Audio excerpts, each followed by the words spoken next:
الشيطان اللعين الرجيم بسم الله الرحمن الرحيم الحمد لله الذي لا يملك مثقله القائلون ولا يحصي نعماءه العادون الذي لا يدركه بعد الهمم ولا يناله غوص الفتن والصلاة والسلام على خير خلقه وأشرف بريته الذي سمي في السماء بأحمد وفي الأرضين بأبي القاسم محمد اللهم صل على محمد وآل محمد وعلى وعجل أهل بيته الطيبين الطاهرين الذين أذهب الله عنهم الرجس وطهرهم تطهيرا اللهم صل على محمد وآل محمد وعجل واللعن الأبدي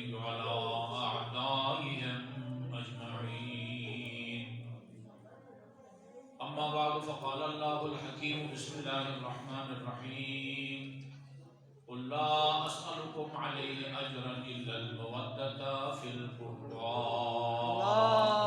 اللهم صل على محمد وآل محمد وعجل سرکار رسالت حضرت محمد مصطفیٰ محمد وآل محمد آپ نے فرمایا اکثروا من الصلاة علیہ فإنها مجھ پر کثرت سے درود بھیجا کرو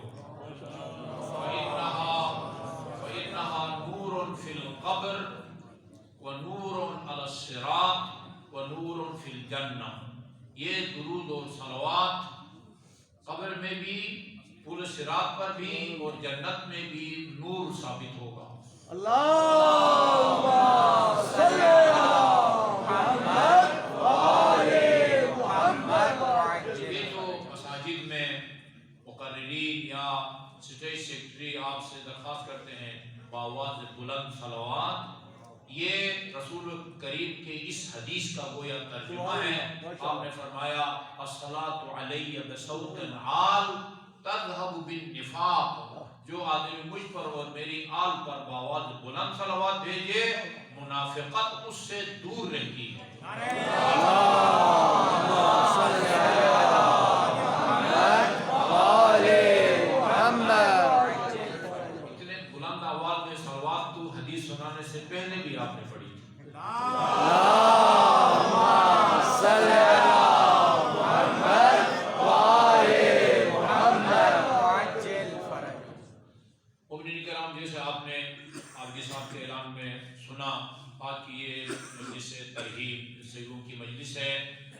ایک مومنہ جو خود بھی عزادار تھی، مرثیہ پڑھتی تھی، سلام پڑھتی تھی، اور انہوں نے اپنے ایک بیٹے اور دو بیٹیوں کی بھی اسی بنیاد پر تربیت کی ہے کہ اللہ تعالیٰ نے ان کو یہ توفیق دے رکھی ہے کہ وہ اہل بیت اطہار علیہ السلام کا ذکر کرتے ہیں۔ ہماری دعا ہے اللہ تعالیٰ مرحومہ کو بھی مولائے پنجتن پاک کے مطلوب میں شمار فرمائے، اور ان کی جو اولاد صالح ہے ان کو بھی اہل بیت اطہار علیہ السلام کے مطلوب میں شامل کرے۔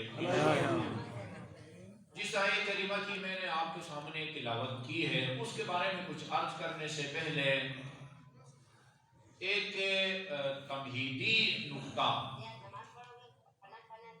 یہ آج کل ہماری جو گفتگو ہوتی ہے وہ صرف مسجد یا امام بارگاہ کی چار دیواری میں موجود مومنین و مومنات کے لیے نہیں ہوتی ہے، ساری دنیا میں یہ ہماری آواز چلی جاتی ہے۔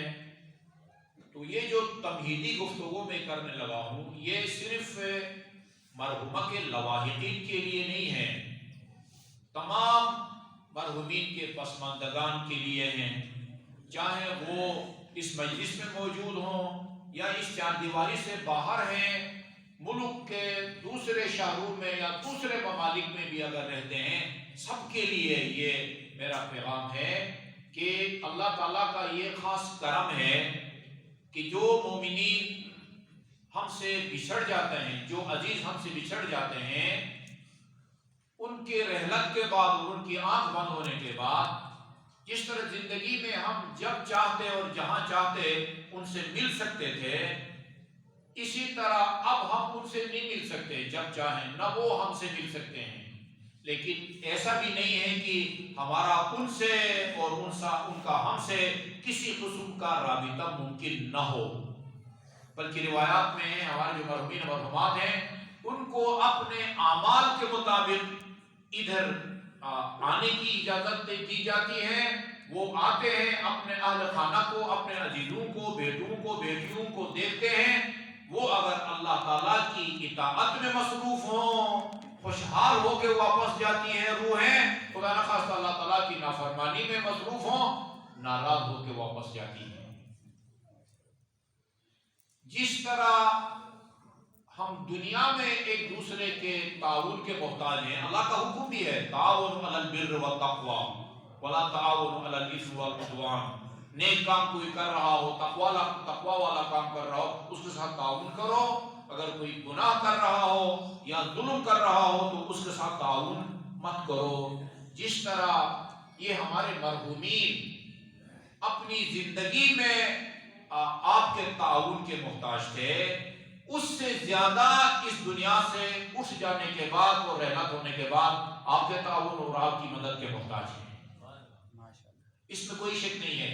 جو ذکر کریں گے یہ ایثار ثواب کی مجلس کا مطلب یہ ہے کہ اس مجلس کے اول سے لے کر آخر تک جو پڑھا جائے گا، اللہ کی حمد و ثنا، محمد و آل محمد کے پر درود و سلام، اہل بیت اطہار کے فضائل، مسائل، اور آخر میں جو تبرک کے نام سے اطعام کریں گے، اس سب کا ثواب مرحوم یا مرحومہ کو ملتا ہے۔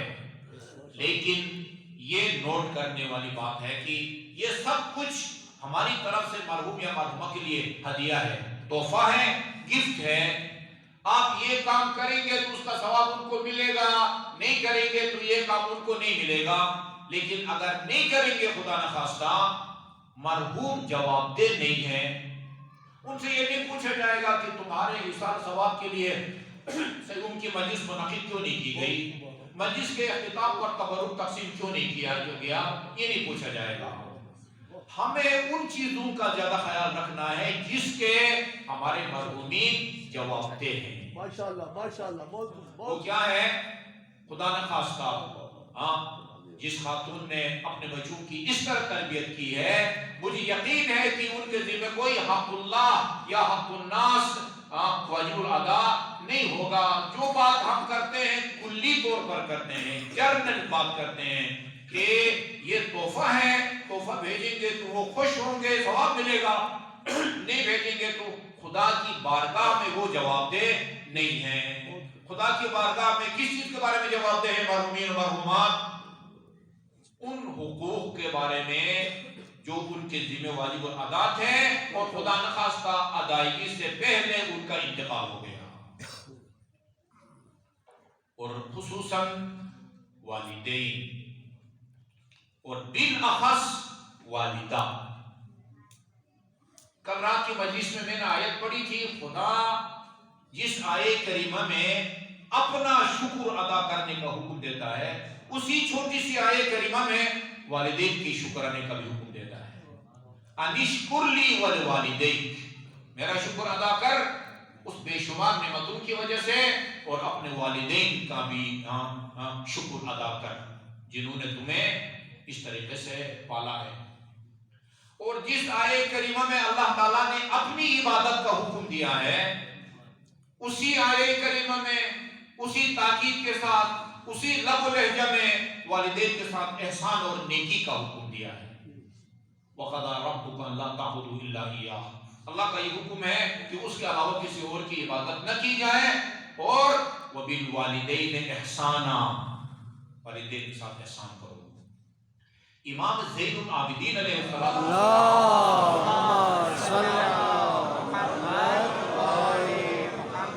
کہتے ہیں کہ والدین کے احسان کا مطلب وہ نہیں ہے جو عام طور پر آپ احسان کا لفظ سن کے یا پڑھ کے سمجھتے ہیں۔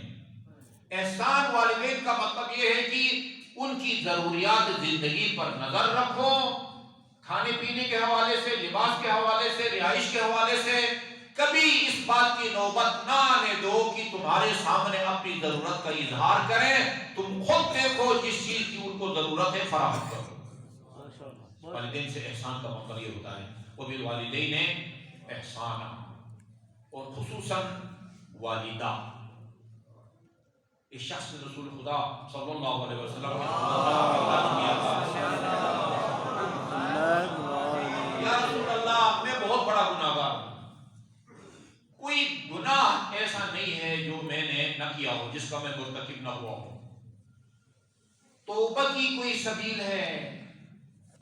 کیا کروں جس کی وجہ سے اللہ تعالیٰ میرے گناہوں کی بخشش فرمائے، مغفرت فرمائے؟ فرمایا جاؤ اور اپنے والد کی اطاعت کرو، والد کی اطاعت کے نتیجے میں خدا تمہارے گناہوں کو بخش دے گا. روایت کے آخری حصے سے پتہ چلتا ہے کہ اس کی والدہ کا انتقال ہو گیا تھا، وہ زندہ نہیں تھی.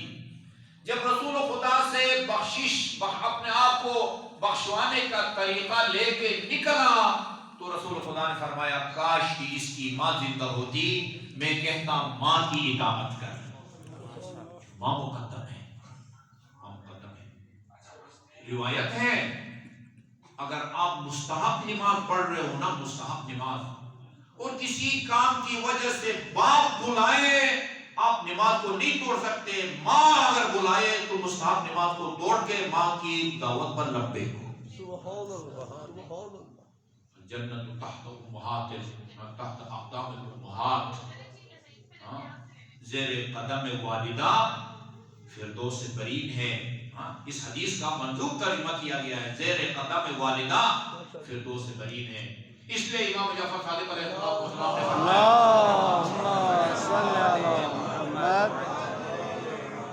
بڑے سرزنش کے انداز میں فرمایا ہے، ابتدائی نہیں ہے یہ کلام. ایسا لگتا ہے جیسے امام کو بتایا گیا ہے کہ لوگ والدین کے حقوق کا خیال نہیں رکھتے.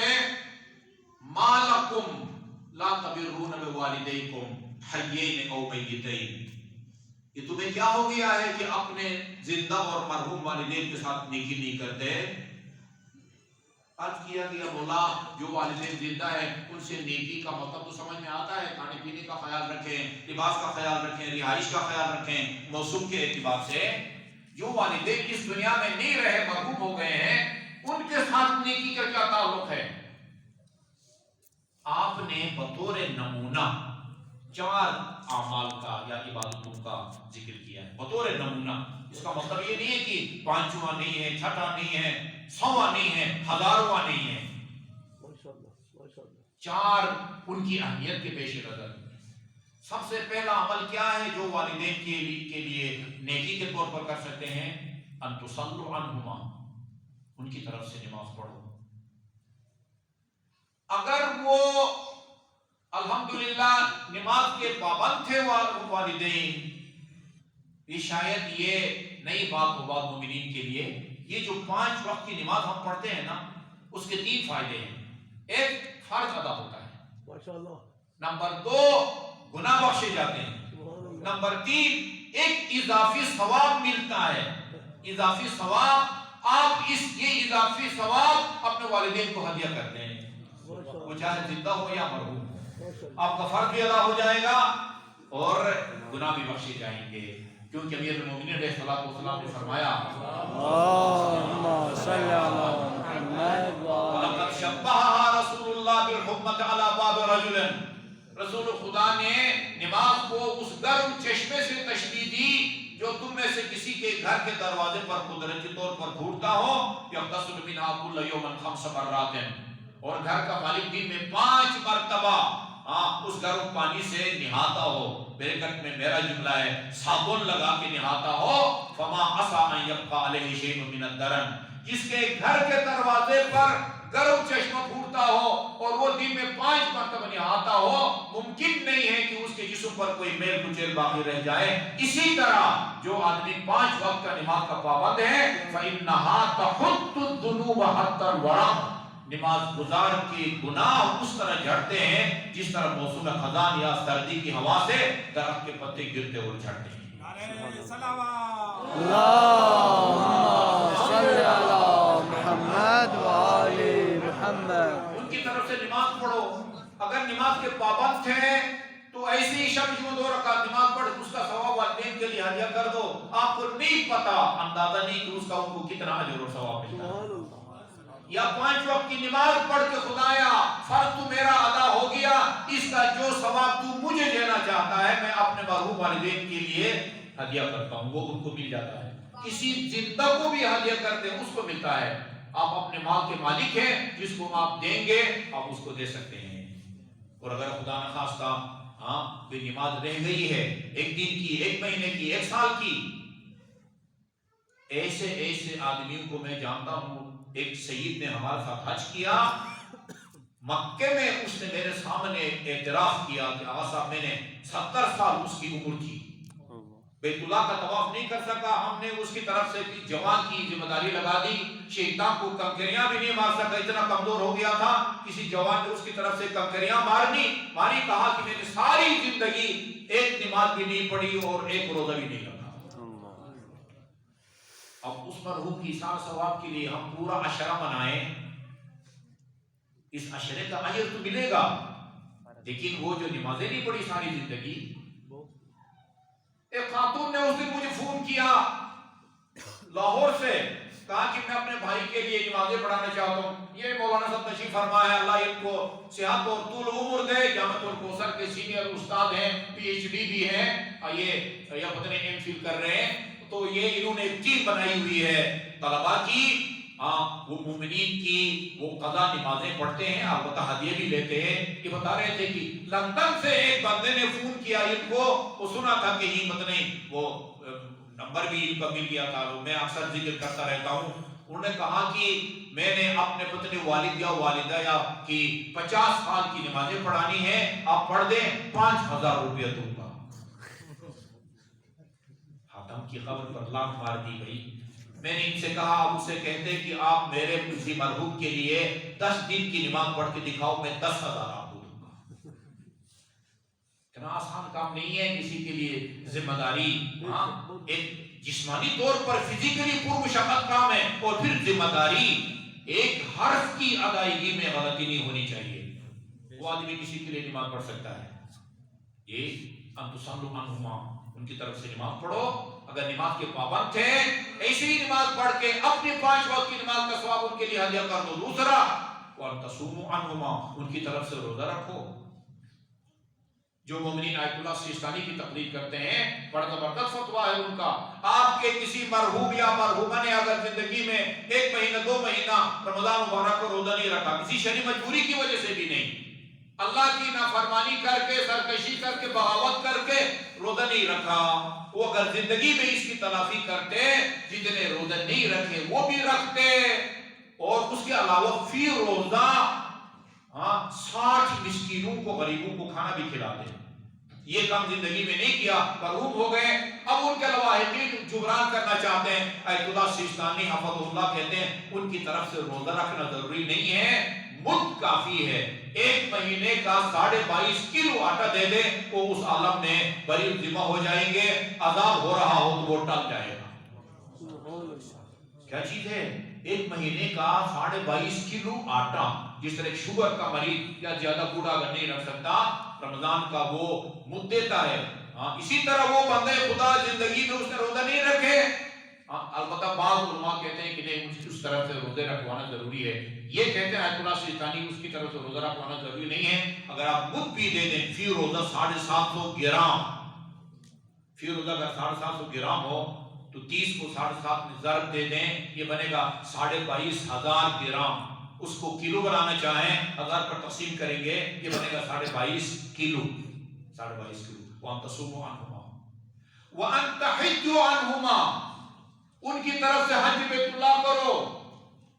اگر ان پر واجب تھا، کر چکے ہیں، ایک مستحب کر حج کر ان کا ثواب ہدیہ کر دو، اور اگر حج واجب تھا ان پر نہیں کیا، آپ خود جا کے ان کی طرف سے کریں، یا کسی ذمہ دار آدمی کو بھیجیں جس کی نماز ٹھیک ہو۔ جس کی نماز ٹھیک نہیں ہے، وضو غلط ہے یا قرات غلط ہے، وہ حج نہیں کر سکتا کسی کی طرف سے، کیونکہ حج کے بنیادی ارکان میں سے ایک رکن خانہ کعبہ کا طواف ہے، 2 رکعت نماز خانے کے طواف کا حصہ ہے، وہ کام بگاڑ کے آ جائے گا، بیوی بھی ہو سکتا ہے اس پر حرام ہو جائے اگر غلط طواف النساء کر کے آ جائے، وہ خطرناک بات ہے۔ وَأَن تَعْتَمِرُوا عَنْهُمَا، ان کی طرف سے عمرہ مفردہ انجام دو، اس کا ثواب ان کے لیے ہدیہ کر دو۔ میں نے عرض کیا بطور نمونہ ہے، یہ بطور نمونہ، نماز ان کی طرف سے، روزہ ان کی طرف سے، حج ان کی طرف سے، اور عمرہ ان کی طرف سے۔ کیا ان کی طرف سے نواسے پیغمبر کی قبر کی خود جا کے زیارت کریں یا کسی کے اخراجات برداشت کریں، اس کو اتنا وہ اجر اس کو نہیں ملے گا؟ آیت اللہ سیستانی سے پوچھا گیا ہے مستحب حج کا ثواب زیادہ ہے یا امام حسین کی قبر کا ثواب زیادہ؟ انہوں نے فرمایا امام حسین کی قبر کا ثواب زیادہ ہے۔ کوئی روایت ہے کامل زیارات میں؟ ہماری زیارات کی معتبر ترین کتاب کامل زیارات، اس میں لکھا ہے ام المومنین کے سامنے رسول خدا نے فرمایا جو میرے نواسے کی زیارت کرے گا عارفا بحقہ، بشرط کہ اس کے دل میں حسین کی معرفت ہو۔ معرفت کا مطلب کیا ہے؟ وہ شناختی کارڈ والی معرفت نہیں ہے،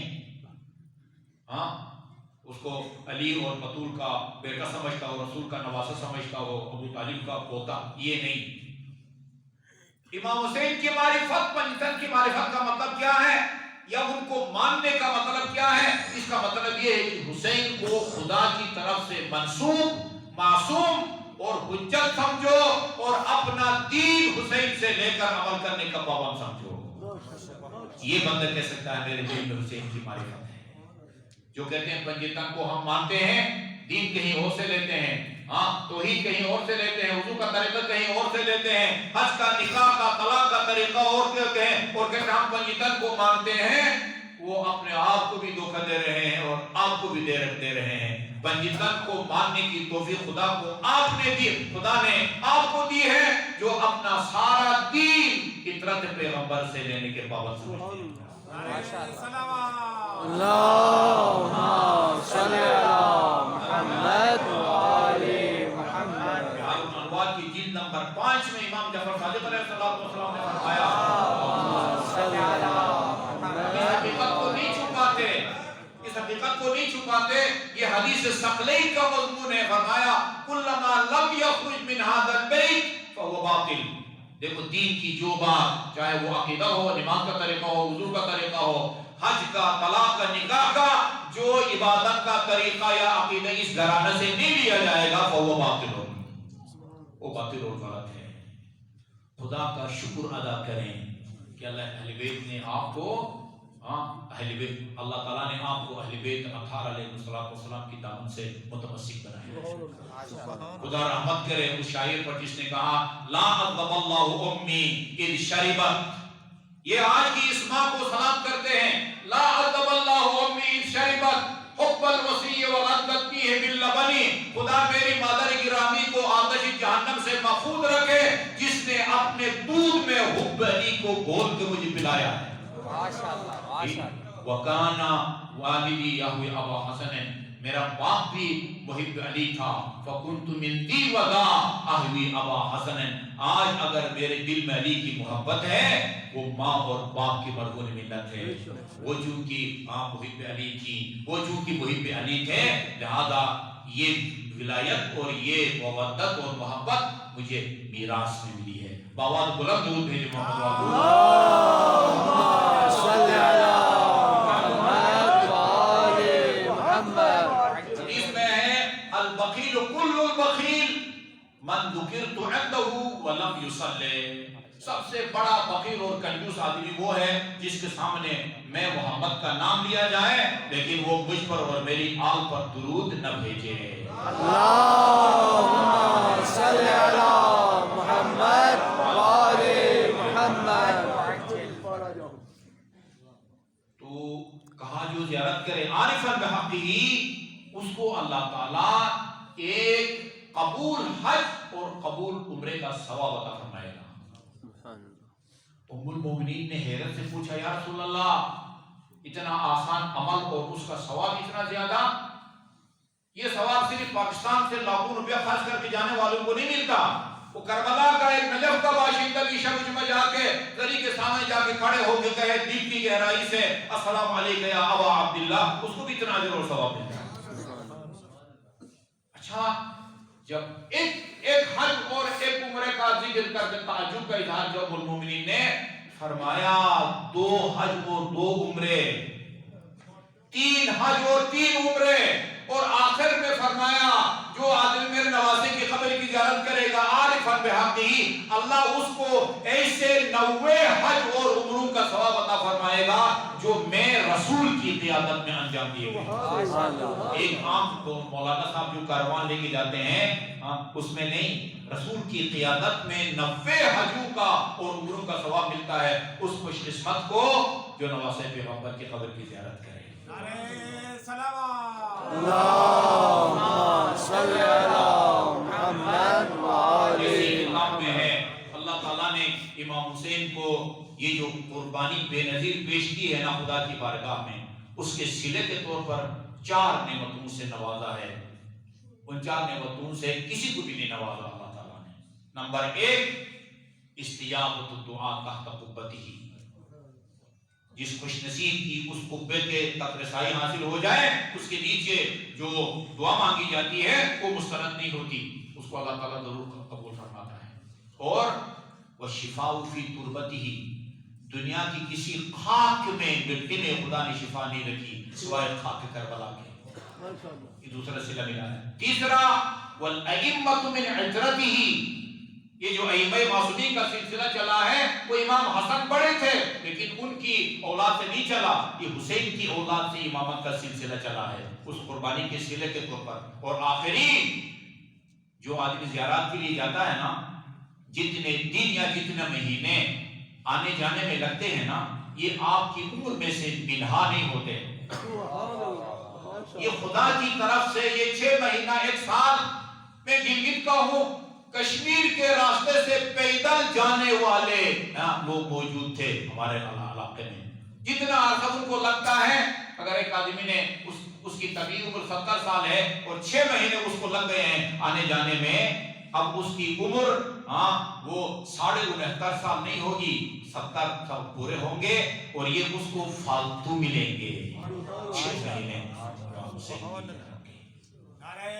عرض کرنے کا مقصد یہ ہے اللہم صلی علی محمد نمونے کے طور پر ان 4 اعمال کا ذکر کیا صادق محمد علیہ السلام نے، ورنہ اور بھی ہزاروں نیکیاں ہیں جن کے ذریعے ہم اپنے والدین کی مدد کر سکتے ہیں، اور والدین کا ذکر بھی ان کی اہمیت کے پیش نظر کیا ہے، ورنہ صرف والدین نہیں، اپنے بہن بھائیوں کے ساتھ نیکی کریں، ہمسر کے ساتھ نیکی کریں، جس کے لیے بھی آپ نیکی کریں گے ثواب ان تک پہنچ جاتا ہے۔ ایک مرتبہ پھر درود بھیجیے محمد اللہم صلی علی محمد وآلہ محمد۔ یہ گفتگو بہت ہو گئی، لمبی ہو گئی، لہذا آیت کریمہ کے بارے میں بہت ہی مختصر معلومات پیش کروں گا۔ سب سے پہلی بات علمی بات یہ ہے کہ اللہ تعالیٰ اپنے بندے کو وہ کام سونپتا ہے جو اس کے بس میں ہو۔ لا یکلف اللہ نفسا الا وسعها، اللہ بندے کو اسی کام کی تکلیف دیتا ہے اور اس کو بجا لانے کا حکم دیتا ہے جو اس کے بس میں ہو اور اختیار میں ہو۔ جو آدمی روزہ نہیں رکھ سکتا اس کو کہتا کود دو، روزہ مت رکھو۔ جو آدمی کھڑے ہو کے نماز نہیں پڑھ سکتا اس کو کہتا بیٹھ کے پڑھو، بیٹھ کے بھی نہیں پڑھ سکتا اس کو کہتا دائیں کروٹ لیٹ کے پڑھو، دائیں کروٹ بھی نہیں پڑھ سکتا بائیں کروٹ نہیں پڑھ سکتا پشت کے بال۔ پوری چھوٹ کسی صورت میں نہیں ہے جب تک عقل کام کرتی ہے، عقل کام چھوڑ دے تو پھر بندہ مرسول قلم ہو جاتا ہے، نہ نماز واجب ہے نہ روزہ واجب ہے، وہ دیوانہ یا نابالغ کی طرح ہو جاتا ہے۔ ٹھیک ہے جی، درود بھیجیے محمد۔ اللہم صلی علی محمد وآلہ محمد۔ زبان میں تکلیف کہتے ہیں، تکلیف یعنی ذمہ داری سونپنا۔ ہمیں اللہ تعالیٰ نے نماز پڑھنے کی ذمہ داری سونپی ہے، روزہ کی، حج کی، وغیرہ وغیرہ کی ذمہ داری اس کو سونپی جاتی ہے جو قدرت رکھتا ہو۔ قدرت، یہ جو آیت میں نے آپ کے سامنے پڑھی ہے اللہ اسألکم علیہ اجرا الا المودۃ فی القربى، شان نزول سب کو پتا ہے، جب لوگ آئے رسول خدا کے پاس اور کہا کہ آپ نے ہمارے خاطر بہت تکلیفیں برداشت کی ہیں، آپ کو کہنا پڑ گیا کسی نبی کو اتنا نہیں ستایا گیا جتنا مجھے ستایا گیا ہے، آپ کو ان زحمات کا ہم کچھ نہ کچھ صلہ دینا چاہتے ہیں، صلہ دینا چاہتے ہیں۔ فرمایا آپ نے میں تم سے کوئی درہم و دینار یا پلاٹوں کی صورت میں کوئی صلہ نہیں مانگتا، ذوی القربا کی محبت مانگتا ہوں تم سے۔ اہل سنت کی کتابوں میں لکھا ہوا ہے، یہ پوچھا گیا یہ کون ذوی القربا ہیں جن کی محبت کو اللہ نے اجر رسالت کے طور پر فرض قرار دیا؟ فرمایا وہ علی ہیں، فاطمہ ہے، حسن اور حسین ہیں۔ ماشاءاللہ سنت کی کتابوں میں بھی لکھا ہوا ہے۔ یہ نقطہ آپ نے سمجھ لیا، ہمیشہ اس کام کا خدا حکم دیتا ہے جو انسان کے بس میں ہو۔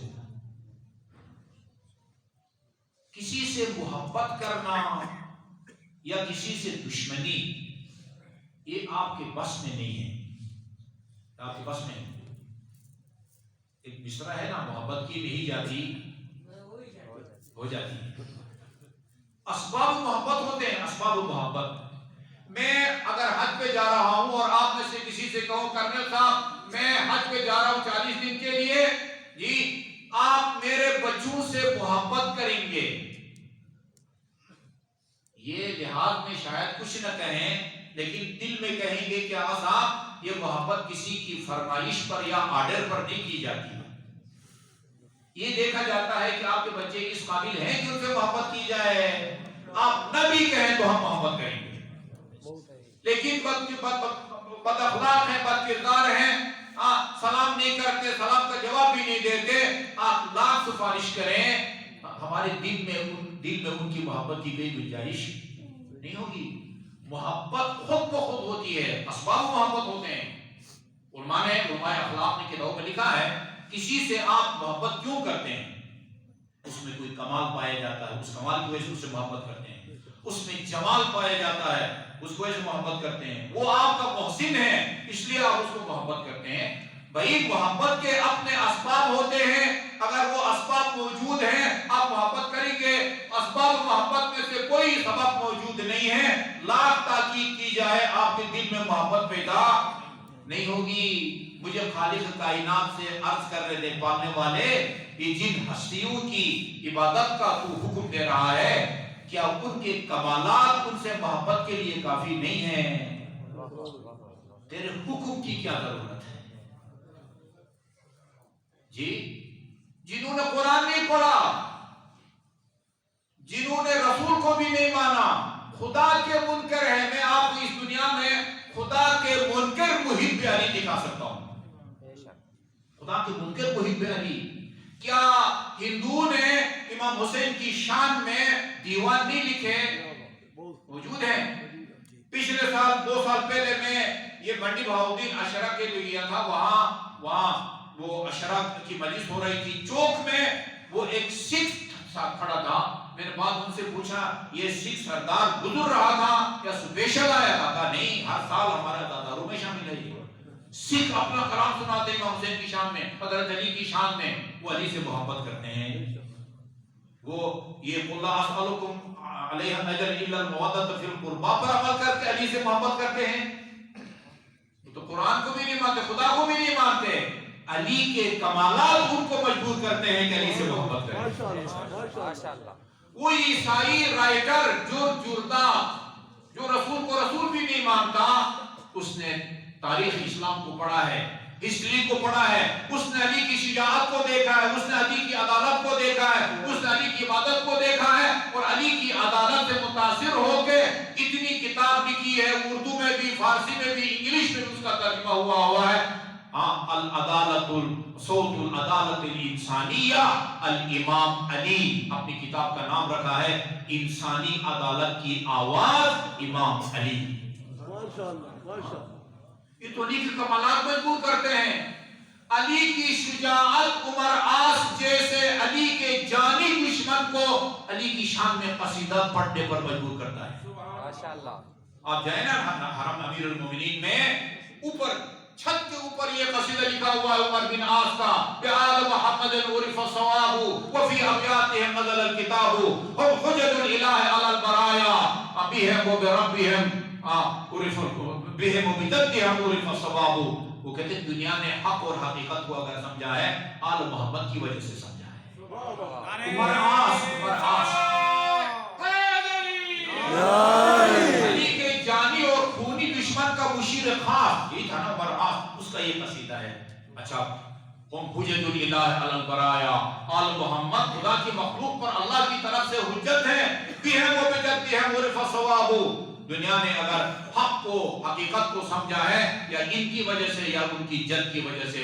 اس کے بعد پھر آل محمد کے بعد امیر المومنین کی طرف آتے ہیں. ولا سیما ابو حسن علی، اور خصوصاً علی جی لہو فی الحرب.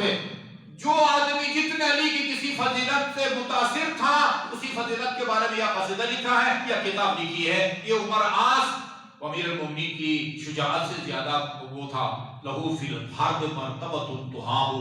ہاں میدان جنگ میں علی کے مقابلے میں جو بھی جاتا ہے تو لرزہ برندہ ہوتا ہے.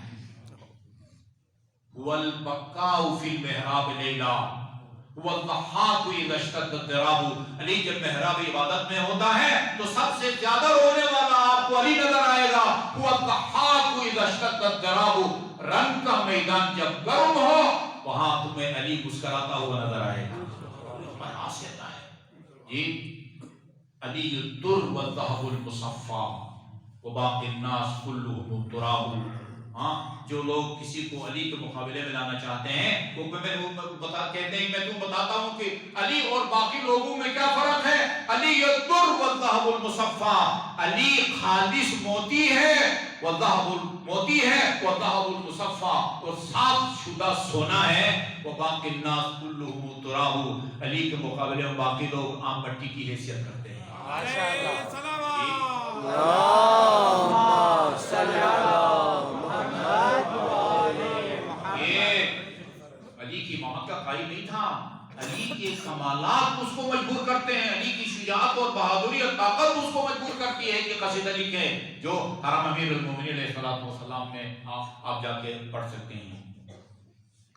پھر کیا مطلب ہے جو کام بندے کے بس میں نہیں ہے خود بخود ہو جاتا ہے اس کا خدا کیوں حکم دیتا ہے؟ اس معمہ کا حل یہ ہے کہ یہاں محبت سے مراد خود محبت نہیں ہے، محبت کے تقاضوں کو پورا کرنا ہے. بہت خوب محبت کے تقاضوں کو پورا کرنا ہے. امام جعفر صادق علیہ السلام نے فرمایا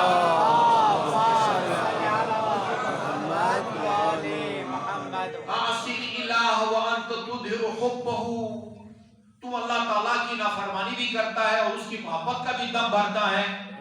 ہذا لعمری فی الفعال البدیع. مجھے اپنی زندگی کی قسم یہ تو عجیب دوغلاپن ہے. خدا کی محبت کا بھی دعویٰ کرو اور خدا کی نافرمانی بھی کرو. لو کان حبک صادقا لاطعتہ. تو اگر اپنے اس محبت کے دعوے میں سچا ہوتا کہ میں خدا سے محبت کرتا ہوں تو خدا کی اطاعت کرتا. اس لیے کہ ان المحب لمن احب مطیع. ہمیشہ محب اپنے محبوب کے اشاروں پہ چلتا ہے. سبحان اللہ.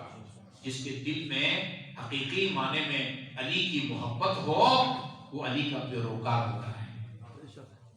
اور اسی لیے جب عبداللہ بن عمر اس روایت کو نقل کرتے ہیں کہ رسول خدا کے پاس لوگوں نے علی کا ذکر کیا، نازیبا الفاظ میں علی کا ذکر کیا، تحفظات کا اظہار کیا تو رسول خدا مشتعل ہو گئے اور کہا مالکم، وہ یہ تمہیں کیا ہو گیا ہے؟ تذکرون من منزلتہ عند اللہ کمنزلتی. میرے سامنے اس ہستی کے خلاف زبان درازی کرتے ہو جس کا مقام خدا کی بارگاہ میں وہ ہے جو میں محمد مصطفیٰ کا ہے. تذکرون من منزلتہ عند اللہ کمنزلتی.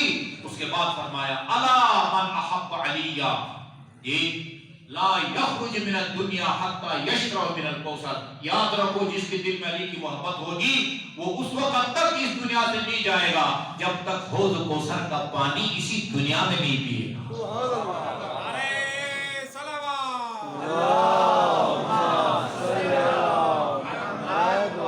حدیث ہے کہ کتاب فضائل الشیعہ مرحوم شیخ صدوق کی، اس کے اندر یہ حدیث ہے، اللہ من احب علیا لا یخرج من الدنیا حتی یاکل من طوبہ، شجرہ طوبہ کا پھل جب نہ کھائے اس وقت تک وہ اس دنیا سے نہیں جائے گا۔ اللہ من احب علیا لا یخرج من الدنیا حتی یرا مکانہ فی الجنہ، وہ جس کے دل میں علی کی محبت ہوگی اس وقت تک دنیا سے نہیں جائے گا جب تک دنیا میں بیٹھ کر جنت میں اپنا مقام نہ دیکھ لے۔ جی کیا خیال ہے؟ جو لوگ خدا کو نہیں مانتے لیکن علی سے محبت کرتے ہیں، علی کی شجاعت کی وجہ سے، علی کی عدالت کی وجہ سے، علی کی وہ اقربا یا قریب پروری کی وجہ سے، ہاں جو خدا کو بھی نہیں مانتا لیکن علی سے محبت کرتا ہے، وہ مرنے سے پہلے حوض کوثر کا پانی پیے گا؟ کیا خیال ہے؟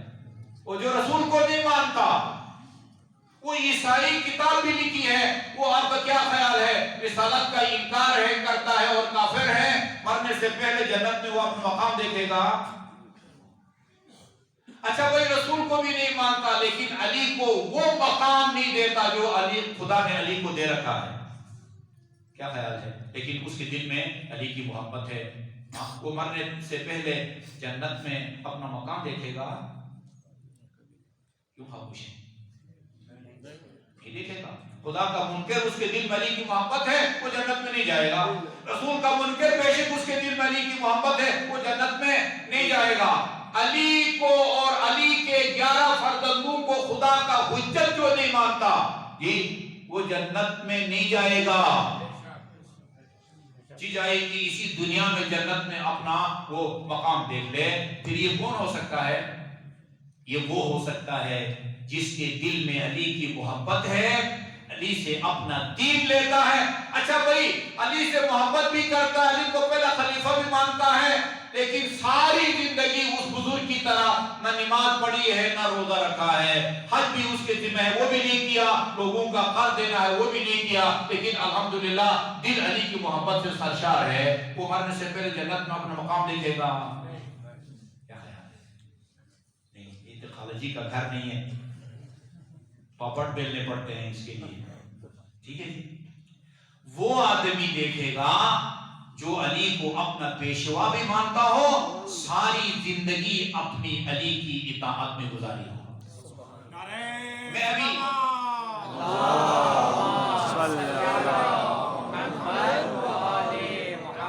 حضرت علی اکبر کی شہادت نہیں پڑھنے لگا۔ کئی خوش قسمت ہوں گے جو انہوں نے مرنے سے پہلے کوثر کا جام پیا ہوگا، لیکن تاریخ ایک آدمی کی نشاندہی کرتی ہے۔ جب جہاد کر کے زخموں سے چور بابا کی خدمت میں آئے اور کہا کہ اگر بابا ایک گھونٹ پانی کا مل جائے لَأَتَقَوَّى بِهَا عَلَى الْأَعْدَاءِ، ان دشمنوں کے خلاف بہتر راہ خدا میں جہاد کر سکوں گا۔ امام حسین نے کیا فرمایا تھا؟ فرمایا تھا بیٹا اپنی زبان ذرا میرے منہ میں رکھ کے دیکھو۔ ایک لمحے کے لیے بابا کے منہ میں زبان رکھی اور یہ کہتے نکالی، اب اتا لسان کو ایس من لسانی، آپ کی زبان تو میرے زبان سے بھی زیادہ خوشی ہے۔ فرمایا میں نہیں دے سکتا، جاؤ ابھی چند لمحوں میں میرے نانا تجھے جب کوثر کے جام سے سیراب کریں گے۔ جب حضرت علی اکبر گھوڑے سے اترے، بابا کو پکارا اور پکارنے کے بعد کہا کہ ہاں بابا میرے نجد نے مجھے وہ جام پلایا ہے جس کے بعد میں کبھی بھی مجھے پیاس نہیں لگے گی، اور آپ کا جام اپنے ہاتھ میں لے کے آپ کا انتظار کر رہے ہیں۔ یہ ہستیاں ہوتی ہیں جو اسی دنیا میں بیٹھ کے علی سے محبت کی وجہ سے دنیا میں بیٹھ کے کوثر کے جام لیتی ہیں۔ آئیے اس مکرمہ اور معظمہ کو شفیعہ بنائیں اور ان کو وسیلہ بنائیں جنہوں نے خدا سے شفاعت کے اختیارات مانگ کے حاصل کیے ہیں حق محل کے طور پر۔ آپ نے پتہ سنا ہے یا نہیں سنا ہے، سپاہ صحابہ کے سرپرست اعلیٰ مولوی لدھیانوی نے ایئر وائی چینل پر آ کے اس روایت کو پڑھا، ہماری کتابوں میں بھی ہے، اذا کان یوم القیامہ، جب قیامت کا دن ہوگا، منادی کی آواز آئے گی، یا اہل محشر، محشر والو غضوا ابصارکم، اپنی نگاہوں کو نیچے رکھو۔